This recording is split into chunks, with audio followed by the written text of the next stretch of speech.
Assalamualaikum warahmatullahi wabarakatuh. Kembali berjumpa dengan saya, Neni Zarniawati, Kepala Bidang Pemberdayaan Pemerintahan Desa, Dinas Pemberdayaan Masyarakat dan Desa, Kabupaten Bengkulu Tengah. Sebagaimana yang saya sampaikan pada video saya sebelumnya terkait dengan pelaksanaan tugas pokok dan fungsi aparatur pemerintah desa di Kabupaten Bengkulu Tengah, maka pada video kali ini saya akan mengangkat tema terkait dengan administrasi pemerintahan desa. Sebagaimana yang saya sampaikan pada video sebelumnya, bahwa dalam menjalankan tugas pokok dan fungsi daripada pemerintahan desa itu sendiri, diperlukan yang namanya alat kerja. Nah, rekan-rekan aparatur pemerintahan desa, apa saja alat kerja pemerintah desa itu? Itulah yang dinamakan dengan administrasi. Administrasi pemerintah desa di dalam Negara Kesatuan Republik Indonesia kita diatur di dalam Permendagri nomor 47 tahun 2016 tentang administrasi pemerintah desa. Baik, mari kita simak secara bersama-sama apakah yang dimaksud dengan administrasi pemerintah desa, kemudian bagaimana jenis-jenis administrasi pemerintah desa, apa saja alat kerja yang dilakukan oleh aparatur pemerintah desa terkait dengan administrasi pemerintah desa, kemudian siapa melakukan apa, siapa mencatat apa saja output daripada kegiatan ataupun pelaksanaan tugas pokok dan fungsi aparatur pemerintah desa. Mari kita simak bersama-sama pada video kali ini terkait dengan administrasi pemerintah desa. Bagaimana yang kita ketahui bahwa dalam melaksanakan suatu tugas pokok dan fungsi, baik sebagai aparatur pemerintah desa ataupun kegiatan-kegiatan profesi-profesi lainnya, kita memerlukan alat kerja untuk melakukan hal tersebut. Di dalam menjalankan tugas pokok dan fungsi aparatur pemerintah desa, tentunya alat kerja yang saya maksud berupa administrasi. Administrasi ini secara umum berarti seluruh proses kerjasama antar dua orang atau lebih dalam mencapai tujuan dengan memanfaatkan sarana prasarana tertentu secara berdaya guna dan berhasil guna.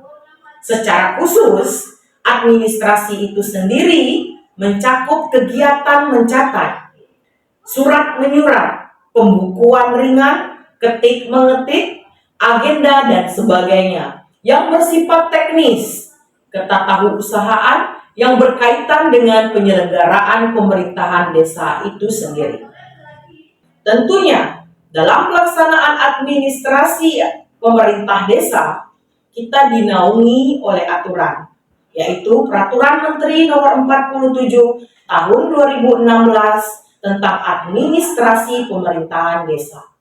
Adapun lingkup administrasi yang harus diketahui dan harus dipahami oleh pemerintahan desa itu sendiri meliputi administrasi umum, administrasi penduduk, administrasi keuangan, administrasi pembangunan, dan administrasi lainnya. Kalau kita berbicara masalah administrasi umum, yaitu berupa administrasi terkait dengan pencatatan data dan informasi mengenai kegiatan-kegiatan pemerintah desa yang dimuat dalam suatu administrasi yang bersifat umum. Apa saja itu? Administrasi umum terdiri dari buku peraturan di desa, buku keputusan kepala desa, buku inventaris dan kekayaan desa, buku aparatur pemerintah desa, buku tanah kas desa, buku tanah di desa, buku agenda, buku ekspedisi, dan buku lembaran desa, serta buku berita desa. Nah, sekarang kita berbicara terkait dengan siapa melakukan apa di dalam administrasi umum. Sebagaimana telah saya sampaikan pada video sebelumnya, bahwa di dalam struktur organisasi pemerintah desa terdapat 3 unsur. Unsur yang pertama adalah unsur kesekretariatan. Terdiri dari sekretaris desa sebagai kepala sekretariat dan unsur staf sekretariat yaitu para kaur. Ada kaur keuangan, ada kaur perencanaan, dan ada kaur umum. Kemudian masuk ke unsur kedua yaitu unsur pelaksana teknis yang membidangi bidang-bidang tertentu dalam pelaksanaan pembangunan dan pemerintahan desa. Pelaksana teknis ini sering kita sebut sebagai kepala seksi pemerintahan, kepala seksi pelayanan umum atau pelayanan, kemudian dan kepala seksi kesejahteraan. Terakhir unsur yang ketiga adalah kepala kewilayahan. Kalau di Kabupaten Bengkulu Tengah disebut sebagai Kadun. Kemudian, bagaimana kolerasi atau hubungan antara pelaksanaan tupoksi dengan administrasi? Sebagaimana sudah saya jelaskan, bahwa di dalam administrasi umum ada kurang lebih 9 buku yang harus disediakan oleh desa. Seperti buku yang pertama adalah buku peraturan di desa. Pertanyaannya sekarang, siapa yang mencatat? Siapa yang menjadi leading sektor untuk buku peraturan di desa? Selayaknya, buku peraturan di desa itu dikendalikan oleh sekretariat atau unsur kesekretariatan. Dalam hal ini adalah sekretaris desa. Buku peraturan di desa adalah suatu buku atau suatu administrasi sebagai sarana pencatatan, penomoran seluruh peraturan-peraturan yang pernah dikeluarkan oleh desa dalam 1 tahun. Sebelumnya, harus kita catat secara bersama bahwa buku administrasi ini diawali 01 Januari dan diakhiri 31 Desember. Artinya apa? Selalu ada mekanisme awal dan akhir. Diawali dengan 01, diakhiri dengan nomor terakhir yang kita catat pada 31 Desember, kemudian tutup buku. Dan untuk tahun yang akan datang, kita mulai lagi dengan kode register 01 untuk semua jenis surat dengan kode register tertentu. Kembali lagi untuk buku yang pertama tadi, yaitu buku peraturan di desa, itu untuk mencatat, untuk menomori peraturan-peraturan yang ada di desa yang sudah disahkan secara bersama-sama dengan Badan Permusyawaratan Desa. Pencatatannya ada di sekretariat. Mungkin sekretaris desa selaku kepala sekretariat bisa memberikan buku peraturan di desa tersebut untuk dikendalikan oleh kepala urusan umum. Untuk buku yang kedua adalah buku keputusan kepala desa. Untuk buku ini juga dipegang di sekretariat. Mencatat semua penomoran keputusan-keputusan yang dikeluarkan oleh kepala desa mulai dari 01 Januari sampai 31 Desember. Untuk tahun berikutnya dicatat kembali dengan nomor 01. Contoh buku keputusan kepala desa, mungkin keputusan kepala desa terkait dengan BLT, penetapan penerima bantuan langsung tunai dari dana desa. Keputusan-keputusan kepala desa terkait dengan pengangkatan kader-kader yang ada di desa. Dan keputusan-keputusan kepala desa terkait dengan hal-hal lainnya yang merupakan kewenangan kepala desa. Kemudian selanjutnya adalah buku inventaris dan kekayaan desa. Ini terkait dengan pelaksanaan pencatatan aset desa sendiri. Inventaris kekayaan desa ini didasari oleh Peraturan Menteri Dalam Negeri Nomor 1 Tahun 2016 tentang aset desa. Jadi saling berkaitan. Ini dipegang oleh kesekretariatan dengan leading sektor kepala urusan tata usaha dan umum. Jadi dia memiliki tugas pokok dan fungsi pencatatan inventaris atau aset desa. Kemudian buku yang keempat adalah buku aparatur pemerintah desa. Masih dipegang oleh kesekretariatan dalam hal ini adalah KAUR umum. Buku aparatur pemerintah desa memuat semua data-data terkait dengan perangkat desa dan kepala desa itu sendiri. Kemudian, buku tanah kas desa, buku tanah di desa. Kedua buku ini dipegang oleh pelaksana teknis yang erat kaitannya dengan pemerintahan desa. Siapa itu? Kepala Seksi Pemerintah Desa. Jadi, Kepala Seksi Pemerintah Desa merupakan bank data terkait dengan tanah-tanah yang ada di desa. Data ini juga tentunya bisa diserahkan kepada sekretariat sebagai backup data. Buku tanah kas desa dan buku tanah di desa ini selain dipegang oleh Kasih Pemerintahan selaku pelaksana teknis pelaksanaan bidang pemerintahan, juga tentunya harus dimiliki oleh para kepala kewilayahan atau di Kabupaten Bengkulu Tengah sering kita sebut sebagai kadun. Kenapa? Karena sumber data tanah yang ada di desa yang nanti akan diserahkan kepada Kasih Pemerintahan selaku pelaksana teknis ataupun bank data tanah, bank data administrasi tanah yang ada di desa yang di backup lagi oleh kesekretariatan, sumber datanya ada di masing-masing kepala dusun.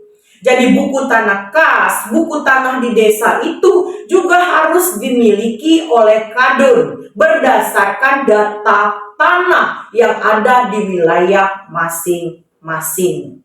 Jadi data-data ini nanti yang dimiliki oleh masing-masing kadun 1, kadun 2, kadun 3 harus sering diupdate, divalidasi terus bersama dengan Kasih Pemerintahan dan unsur sekretariat agar data-data tanah yang ada di desa itu valid dan sesuai dengan keadaan yang sebenarnya.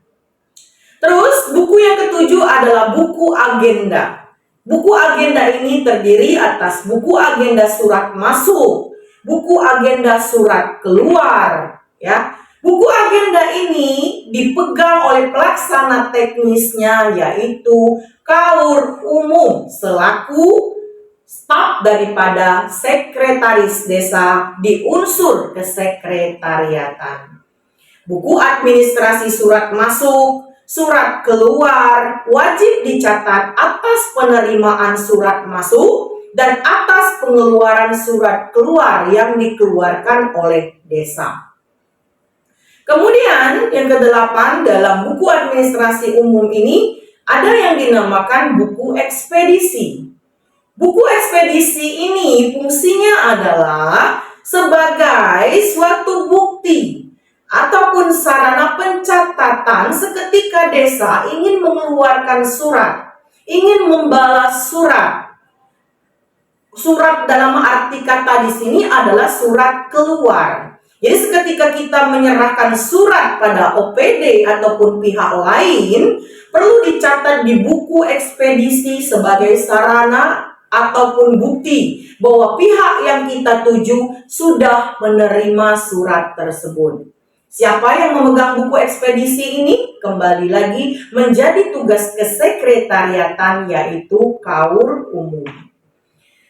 Terakhir, nomor 9 di dalam buku administrasi pemerintah desa berdasarkan Permendagri 47/2016 ini adalah buku lembaran desa dan buku berita desa.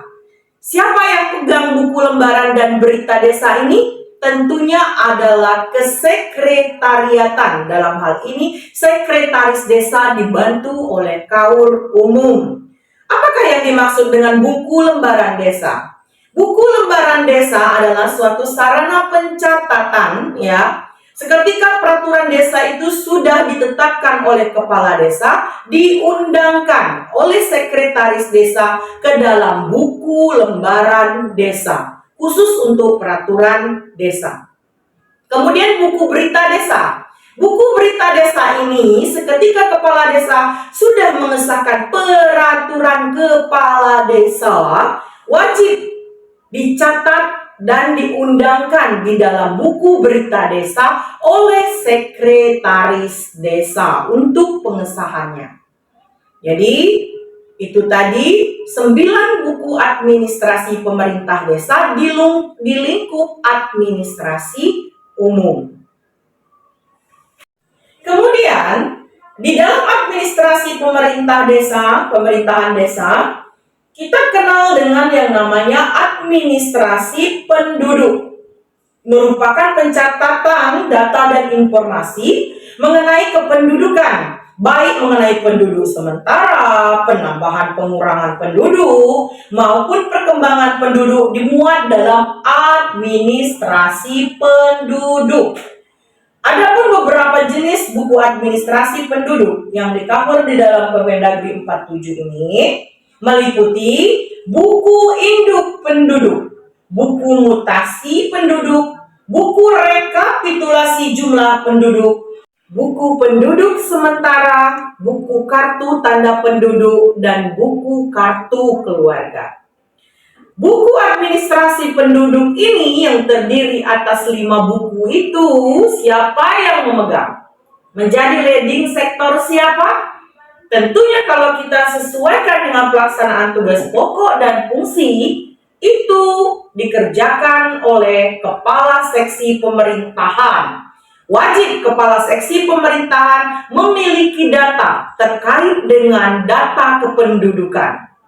Di samping itu, kepala seksi pemerintahan juga menjalin kerjasama dengan sekretariat selaku bank data untuk data-data kependudukan dan data-data lainnya.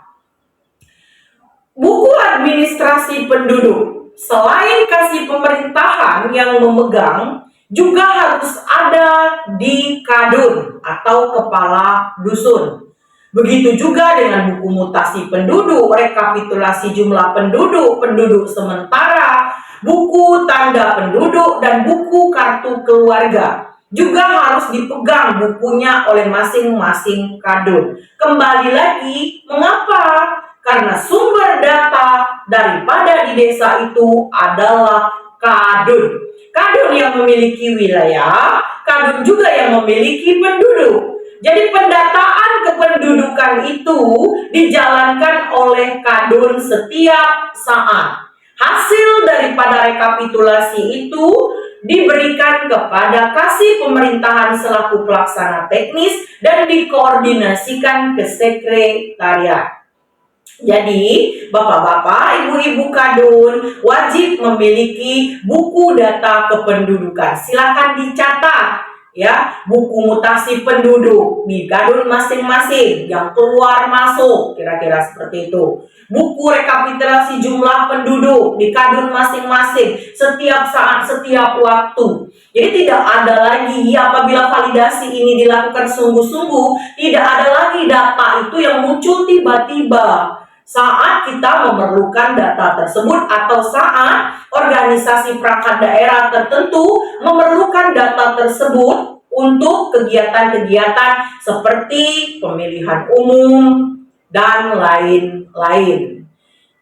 Jadi dapat saya katakan bahwa sumber data untuk buku administrasi kependudukan ini adalah data dari kadun. Itu tadi buku administrasi kependudukan. Kemudian kita masuk berikutnya yaitu buku administrasi keuangan. Merupakan kegiatan pencatatan data dan informasi tentunya mengenai pengelolaan keuangan desa yang dimuat di dalam suatu buku yang dinamakan buku administrasi pengelolaan keuangan desa. Ada 6 jenis buku administrasi keuangan desa itu. Di antaranya adalah buku anggaran pendapatan belanja desa. Kemudian buku rencana anggaran biaya, buku kas pembantu kegiatan, buku kas umum, buku kas pembantu, buku bank desa. Kelima buku menurut Permendagri ini tadi tentunya bukanlah harga mati. Maksudnya apa? Buku dari Permendagri ini juga tentunya khusus dalam pengelolaan keuangan dapat ditambah lagi oleh aturan-aturan lainnya ya, seperti mungkin Permendagri 20 2018 tentang pengelolaan keuangan desa. Di situ juga banyak buku-buku terkait pengelolaan keuangan desa yang harus dipenuhi oleh desa, di mana pada saat ini pencatatannya secara elektronik itu sudah kita lakukan melalui Siskeudes, aplikasi sistem pengelolaan keuangan desa. Baik, kita kembali lagi kepada buku administrasi keuangan. Karena namanya administrasi keuangan, maka yang paling banyak memegang buku ini adalah kepala urusan keuangan yang ada di unsur sekretariat. Buku APBDes, buku RAP, Rancangan Anggaran Biaya, kemudian buku kas pembantu kegiatan. Untuk ketiga buku ini tentunya tidak hanya kaur keuangan yang pegang. Contoh buku RAP, buku Rancangan Anggaran Biaya. Selayaknya ya, karena penyusunan RAP ini tadi diawali dengan pelaksana teknis yang membidangi dalam melingkup perencanaan penyusunan RAB dalam pelaksanaan penyusunan APBDes tadi. Jadi layaknya para kasih seperti kasih pemerintahan, tata usaha dan umum, kemudian kasih kesejahteraan yang membidangi pembangunan, kasih pemerintahan yang membidangi pemerintahan, kasih plan umum yang membidangi pembinaan dan pemberdayaan. Seandainya ada kegiatan-kegiatan di dalam APBDes yang menyangkut dengan kegiatan mereka, maka buku rencana anggaran biaya itu wajib ada di mereka, karena penyusunan RAP awal itu dikomandoi oleh para kasih atau kepala seksi. Contoh, untuk kasih kesejahteraan, dia membidangi pembangunan. Tentunya penyusunan RAP awal itu ya dikomandoi oleh kasih pemerintahan, bekerja sama dengan KTD, Kader Teknik Desa, dan unsur-unsur lainnya seperti Kadun. Dan didampingi tentunya oleh rekan-rekan kita, para pendamping, baik pendamping desa maupun pendamping lokal desa yang khusus membidangi masalah teknis. Jadi buku RAP itu wajib ada pada tupoksi masing-masing. Begitu juga dengan buku kas pembantu kegiatan. Para kasih di samping bergerak dalam penyusunan perencanaan anggaran, juga dia selaku PPKD, pelaksana teknis kegiatan desa. Jadi untuk buku kas pembantu kegiatan dia juga harus pegang. Untuk PPKD yang dia bidangi, dia harus mencatat, dia harus punya kas pembantu apa saja yang sudah diambil, apa saja yang sudah dikeluarkan, ya, kegiatan apa saja yang sudah dilaksanakan. Harus ada kendali pada pelaksana teknis masing-masing. Di samping buku ini dipegang secara keseluruhan oleh kaur keuangan, rekapitulasi secara umum datanya dari para pelaksana teknis. Kemudian buku kas umum. Buku kas umum ini dipegang secara khusus di unsur kesekretariatan, yaitu kaur keuangan. Kemudian buku kas pembantu. Buku kas pembantu ini dipegang oleh kaur keuangan untuk mempermudah kegiatan kaur keuangan dalam hal pencatatan alur kas sebelum dimasukkan ke dalam buku kas umum, yang merupakan kesatuan atau keseluruhan dari seluruh perjalanan alur kas yang ada di desa. Ini dipegang oleh kaur keuangan. Kemudian terakhir adalah buku bank desa. Buku bank desa ini juga secara tugas pokok dan fungsi dipegang oleh kaur umum. Itu tadi mengenai buku-buku yang harus ada di administrasi keuangan yang dilaksanakan di desa. Berikut adalah administrasi pembangunan.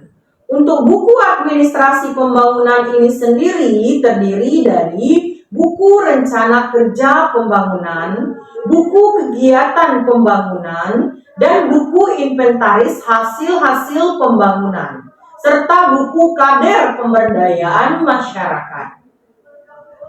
Untuk buku rencana kerja pembangunan itu memuat mengenai nama-nama program ataupun proyek kegiatan, lokasi kegiatan, sumber biaya, jumlah pagu anggaran, siapa pelaksananya, apa manfaatnya, semua sudah ada di lampiran daripada Permendagri 47 2016 tentang administrasi pemerintahan desa.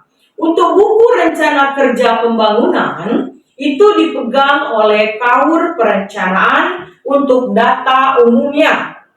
Tapi kalau untuk data khusus bisa jadi sebagai buku pengendali juga dipegang oleh Kasih Kesejahteraan dan para kadun yang ada di dusun. Kenapa para kadun juga memegang buku rencana kerja pembangunan ini? Ini juga bisa dipakai sebagai buku kendali seketika kadun selesai melakukan musyawarah desa khusus ataupun musdus terkait dengan musdus, ya, untuk penyusunan program ataupun kegiatan di RKPDes. Jadi bisa dipakai sebagai buku kendali untuk kegiatan-kegiatan apa saja yang akan diajukan atau direncanakan untuk dikerjakan di dusun masing-masing. Kemudian adalah buku kegiatan pembangunan. Buku kegiatan pembangunan ini memuat nama proyek ataupun nama kegiatan pembangunan yang sedang berjalan. Volumenya berapa, sumber dana dari mana, apakah dari pemerintah pusat, provinsi, kota, kabupaten, ya. Kalau kita tuh ada sumber dana ADD, sumber dana desa sendiri, DBH dana bagi hasil, ataupun PAD ataupun sumber pendapatan lain-lain yang sah. Kemudian waktu pelaksanaannya kapan, kemudian sifat proyek ataupun sifat kegiatan itu baru mau dilaksanakan atau lanjutan. Kalau lanjutan kan terkait dengan rehabilitasi biasanya seperti itu. Kemudian pelaksananya siapa. Jadi buku kegiatan pembangunan ini wajib diisi oleh pelaksana teknis yaitu Kasih Kesejahteraan. Tiap tahun harus datanya diisi di buku kegiatan pembangunan. Kemudian ada juga buku inventaris hasil-hasil pembangunan. Terdiri dari nama dan jenis pembangunan yang dilaksanakan dalam 1 tahun, volumenya berapa, biayanya berapa, lokasinya di mana, dan keterangan-keterangan menyangkut hal yang kita catat. Untuk buku inventaris hasil pembangunan ini, itu dipegang secara khusus masih di pelaksana teknis, yaitu Kasih Kesejahteraan. Namun, sebagai pencatat aset, Kaur umum yang dibawahi oleh sekretariat wajib juga memiliki buku inventarisir hasil-hasil pembangunan, di mana hasil-hasil pembangunan yang masuk ke belanja modal itu langsung nanti dicatat di dalam register aset desa oleh Kaur umum. Kemudian buku selanjutnya adalah buku kader pemberdayaan masyarakat. Dalam buku kader pemberdayaan masyarakat memuat mengenai data-data kader yang diangkat oleh kepala desa melalui surat keputusan kepala desa di awal tahun.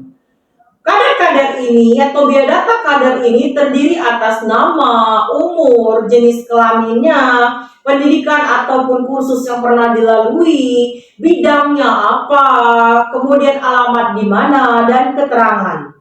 Di samping mengisi buku data kader pemberdayaan, teknis tersendiri yaitu Kasih Pelayanan juga mengumpulkan surat keputusan kepala desa terkait dengan pengangkatan kader pemberdayaan masyarakat yang ada di desa.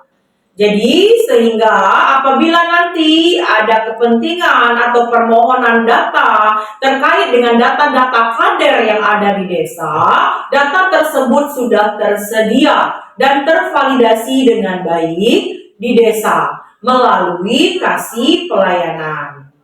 Baiklah, aparatur pemerintah desa se-Kabupaten Bengkulu Tengah.